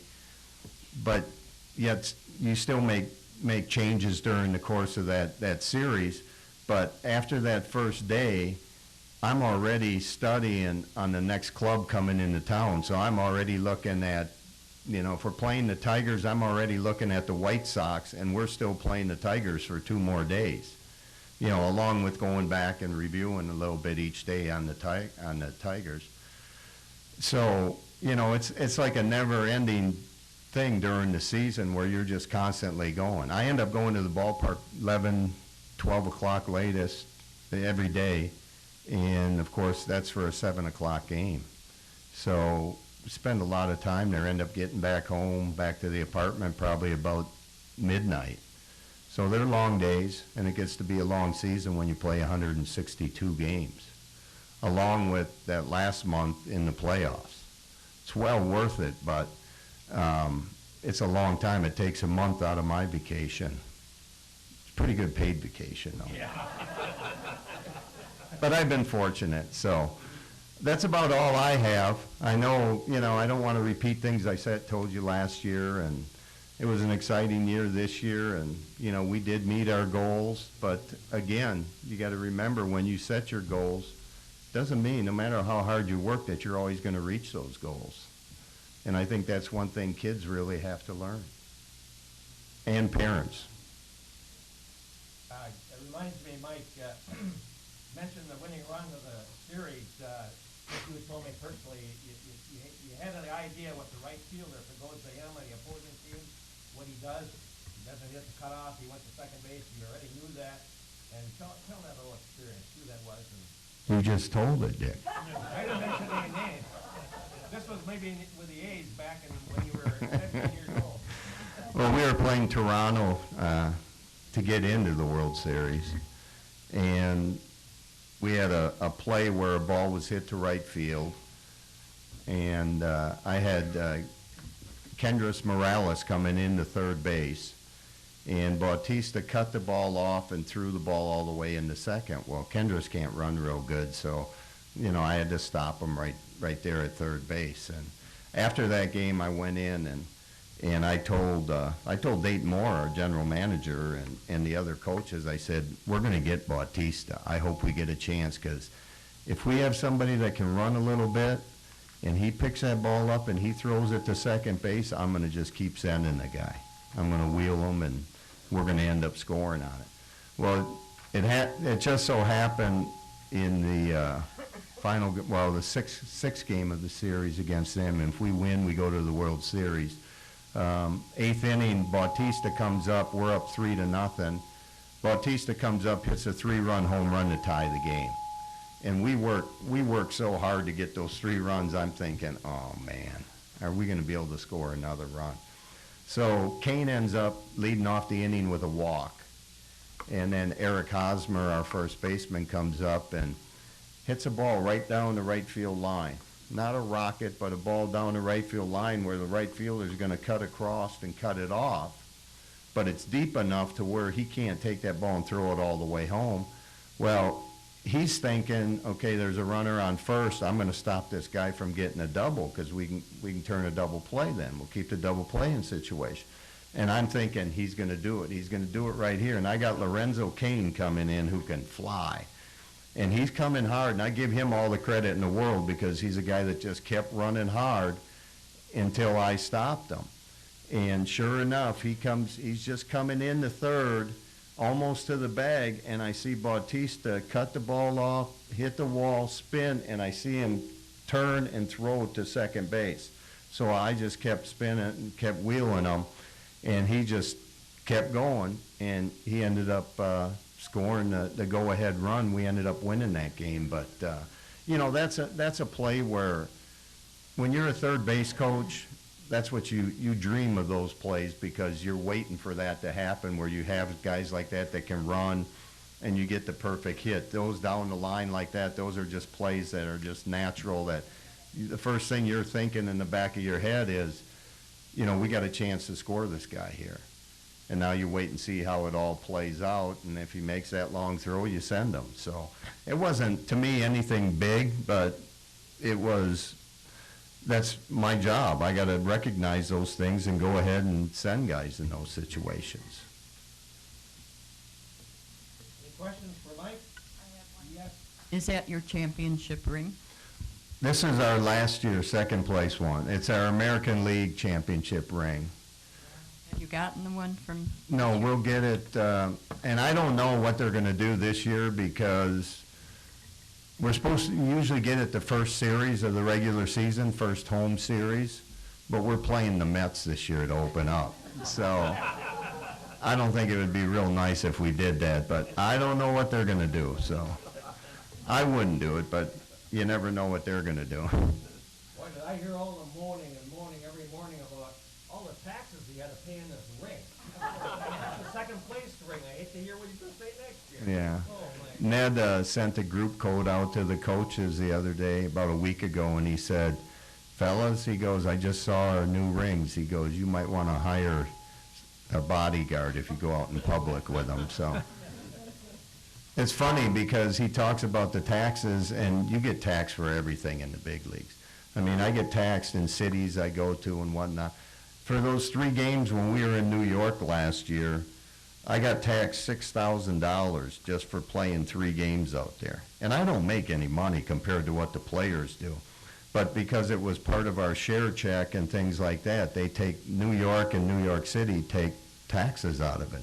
At the end of the year, I always have about 12 or 13 W-2 forms. So my accountant loves that, especially when you aren't making that much money anyway. When you go to out-of-town games, do you always stay in the same places and eat together and have curfews and stuff like that? Curfew? What's curfew? No, they do. We stay pretty much in the same hotel. In the big leagues, I mean, you stay in really nice hotels, and they all stay together. Some guys might not. Some guys might go, it's pretty much you're on your own, but the club gets you a room at the hotels you stay at. curfew, they don't really talk much about curfew, but most of the guys they're smart enough. They're in and whatnot, and you know, certain nights you'll usually go 2 hours after the game, just in case something does happen. They were told there was a curfew, but we haven't had any problems, knock on wood, on that. And as far as eating, no, everybody's pretty much on their own for eating. Clubhouses all have nice eating facilities in. I go to the clubhouse at 11, 12 o'clock on the road, and the first thing I do is eat lunch there. And some of those cities, you spend a lot of money to get a hamburger. But you pay good money for clubhouse dues. I pay, what is it, $50, $60 a day for clubhouse dues. So, I mean, you also, in the major leagues, the players and staff and that, you get about $90 a day for meal money. So what you're saying is you don't really use a lot of meal money. You gotta pay the clubhouse. you got to pay, Big spread, though. yeah. And there's a big meal after the game. So, I mean, you could just eat in the clubhouse all year long and gain weight. I'm living proof of that.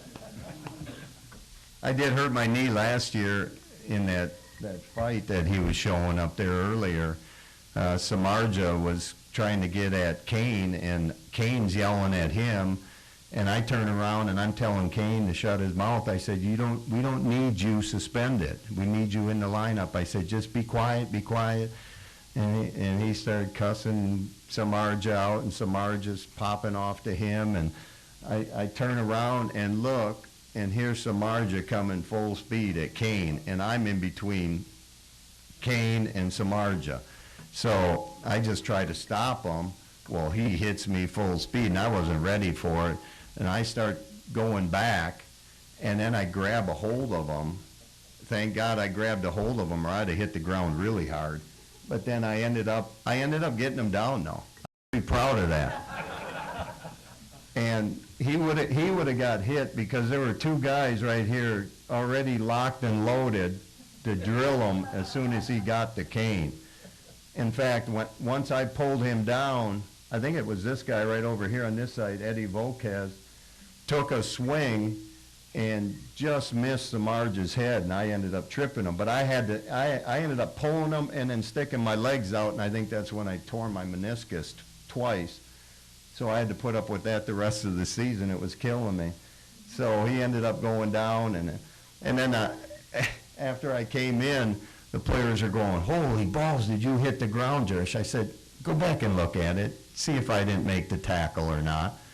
I said, there's a Notre Dame wide receiver that could have played in the NFL, and I just took him down at age 56.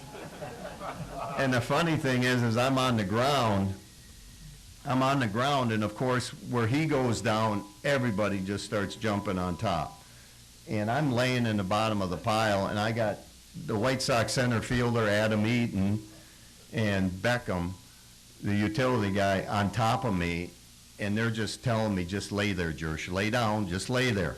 We got you covered. So they had me covered, you know, that I wouldn't get kicked or whatever. And all of a sudden I'm laying there, and I go like this. I go, where are my glasses? So I'm laying under the pile like this, and I look over to my left, and there my glasses are. I figured they were crushed because everybody's all running around in there. They weren't, so I'm laying under the pile. I just sort of reach out, grab my glasses, pull them back in, and lay there.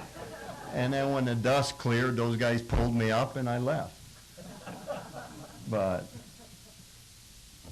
I don't know what I was doing. 56 years old, and you're messing around out there in those. I'm not going out there anymore. That's what some of the other staff got. But you try to keep your guys out of trouble, you know, and if you can stand there and hold them back, and because as soon as you throw a punch, you're going to get suspended. It doesn't matter if you got hit or not. You're going to get suspended.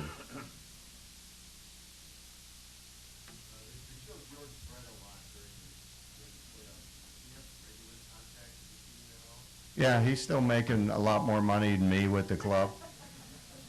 He just makes special appearances. He'll be down at spring training, you know, and he'll go out golf outings. He'll go and talk to groups, just on behalf of the Royals. So, yeah, he's still making good money. Do you have somebody else that helps you clip films and stuff like that, or do you have to go through it all yourself? Well, I could go through it on, what do they call it, our BATS program or whatever, it's a computer, but we do have a video guy, and Kansas City got me an iPad, which I am computer illiterate, so I know how to use that iPad, how to turn it on and look at my video, and that's it.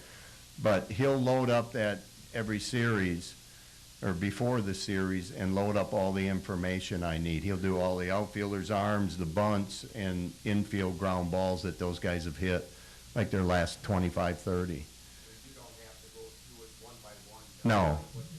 No, but I can go back and look at certain ones if I want, or look at more.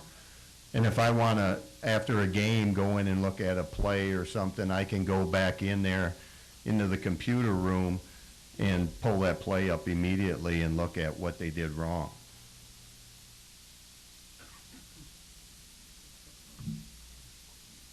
Anything else? I have a question. Oh, boy. Was this umpire short of money here? Or it looks like I see $1. What's that like? No, because I always tape the money on the back of the card.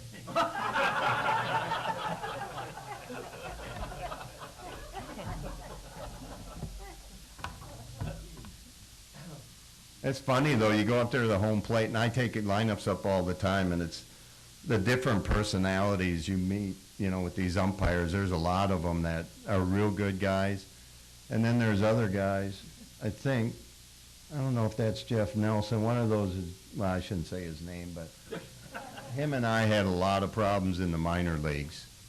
He didn't really like me, which I don't know why, and I couldn't stand him, but I got along.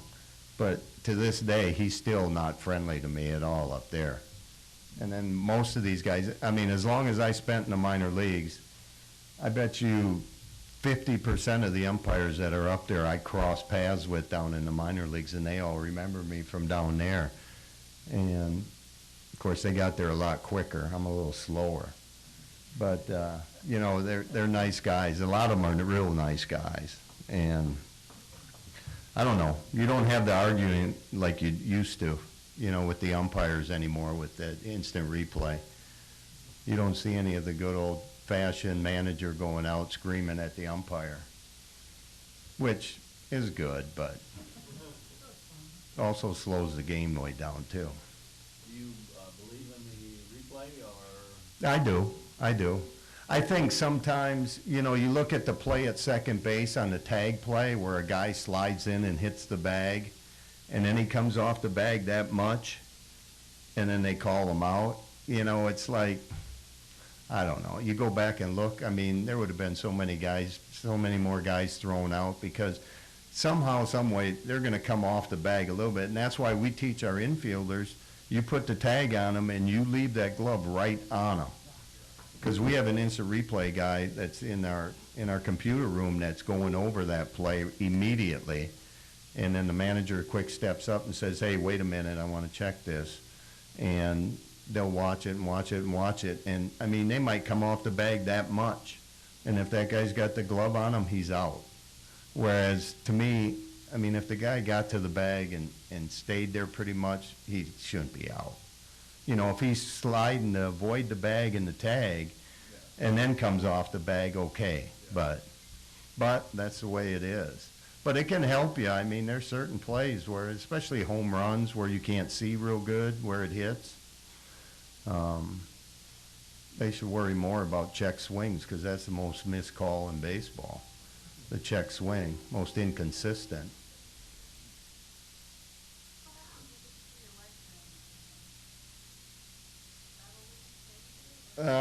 She comes down a lot when we're at home. The problem is even if she's in Kansas City with me, we're gone half of every month. So, and she'll go on a few trips with us because our wives the staff wives can fly with us on, you know, some of the trips during the summer. You don't want to go on every one, but they'll fly, they're able to fly with us. So it's nice for me because when I come to Minnesota and Chicago, she can just meet us there. So at least you see her for 3-4 days, and then it's time to part ways. That's probably why we've been married for 35 years. She always jokes that we've been married 17 and a half. And I said, maybe that's why we're still married, too. But, no, and you know what, really, to tell you the truth, it's great that we won the World Series. I mean, yeah, I'm happy, but I'm more happy for my wife, my family, and all my friends that have supported me all the way along the way in the minor leagues and whatnot, because they've gone through a lot more than I have. I mean, I've enjoyed what I've done, and, you know, like I said, I feel fortunate and blessed that I did it, but it's not a super, I mean, to me, I don't know if it hasn't settled in or whatever, but to me, it's not that big a deal. We won the World Series, so what? You know, we just won another series. But apparently some people think that that's a pretty big deal. And I don't know, I guess I'm just sort of old school, and you just go out and you play the game and you do, you know, I'm just doing my job is what I'm doing. You know, my job is to try to help the Kansas City Royals win. If you win, that's great. But, and I know growing up, I was always taught, don't ever think you're any better than anybody else. And I've always thought that, and I've taught my kids that. And I think that's helped me along the way, along with my brothers, and, you know, taking care of them and doing all the work around the house and saying, you know what, I'm lucky I can do this work. You know, and I think that's really helped me in life, and I'll never forget that. And, you know, I don't care if I win 10 World Series, I still won't think it's that big of a deal. It's just doing my job. And I'm just fortunate to have a club that, you know, has the ability to do that. So, any other questions? Again, thank you, and keep up the good work. I just have to say that I kind of grew up myself with the Jersley family, and I was a veteran in the Clintonville A's when this little guy, 4 or 5 years old, was our bat boy, along with his brothers, and watched him grow up. And he's playing catch with our team when he was 5 or 6 years old, and he had a big arm on him then. And I know what he said on the radio, that he says, well, when I was 5 and 6 years old, I could tell you're washed up already then, Captain. So that's, you know, stuff like that. I don't want to embarrass Mike, but, and I didn't see his dad play, who was a great player, but I watched Mike all through his high school career, and not to embarrass you, but they have to know this. He was all-state in all 3 sports, baseball, football, basketball, and I set scoring records down the state tournament. I think you didn't quite catch your dad. He only scored 6 touchdowns in one game, where he had 7 against, who was that again? But anyhow, I tied him, though. You tied him? Yeah. Okay. So at any rate, the Jersley family has been a tremendous example for our kids in our community. With all the success that they've had, Mike has had, he's just the way you see him, is a gentleman guy until you get in the group, and then we start trash talking, and then I don't like him so well. But great example. He works with the kids. He has Jersley baseball camps. Justin, and talk about Jeremy. Jeremy is the head baseball coach at the University of Wisconsin Stevens Point, and also his daughter's a high school teacher in Clintonville, and so it's just a great family. And of course, you know, they lost 3 brothers with muscular dystrophy, so this is why they remain so humble. And but I just want to thank you so much again, Mike, for taking time out of your touching up furniture at D. Mitchell Interiors. My wife sees you on third base. She says he's the only third base coach in the big leagues that carries a touch-up kit with him. I was scraping paint yesterday. Scraping paint. Off the ceiling. So, any other questions for Mike? Thank you so much. Thank you.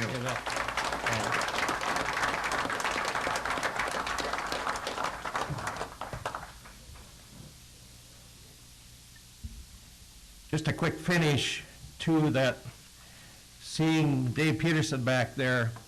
You know, I thought John Kronkowitz was going to be here today too. And Kronk, of course, one of the greatest football coaches in high school state history, I think. And a true gentleman. Played a lot of ball against Kronkowitz and, of course, Mr. Peterson. And through the years, and I was serious when I told Dave, he taught me how to lose on the baseball field, because the Lakers, the Lakemen were very successful, as we thought we were in Clintonville. And the Waupaca Lakemen, under the tutelage of Dave Peterson and his players, are truly first-class professional guys. They gave it all on the field. They left it all out in the field, but they played fair, and they were darn successful. So I'm glad to see you here, Dave.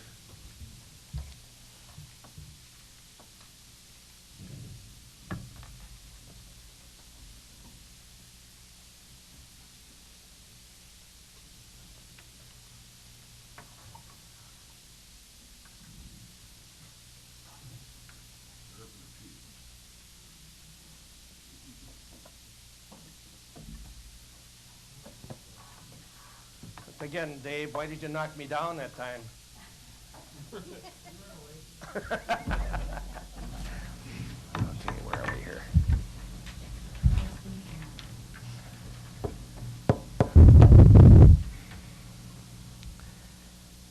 Okay, announcements and correspondence. Everything was in your packet. I have nothing new. I have to mention one thing, too, that's of interest. I am, of course, on the County Mutual Insurance Corporation Board, and I've been named to the committee examining all claims. We met last Thursday. It took a half a day to get through 72 counties' claims for liability. I just have to tell you about one. I won't mention the county, but the medical examiner got caught for stealing body parts, taking them home in a bag. And believe it or not, and he said it was for his dog. He was going to train his dog to find humans, lost humans or bodies. That was his example. But he got caught by his assistant, who left early, and she happened to come back, forgot something. He was just a bunch. Talk about a gruesome claim. In fact, after some of those claims, you don't have to read 50 Shades of Grey. You really don't, some of them. With that, I'll entertain a motion to adjourn. Motion by Mr. Zog and a second by Mr. Peterson. Please press your buttons. And again, thank you all for being here. Thank you, staff, for being here. Great to see you. Last chance to vote. Motion carries.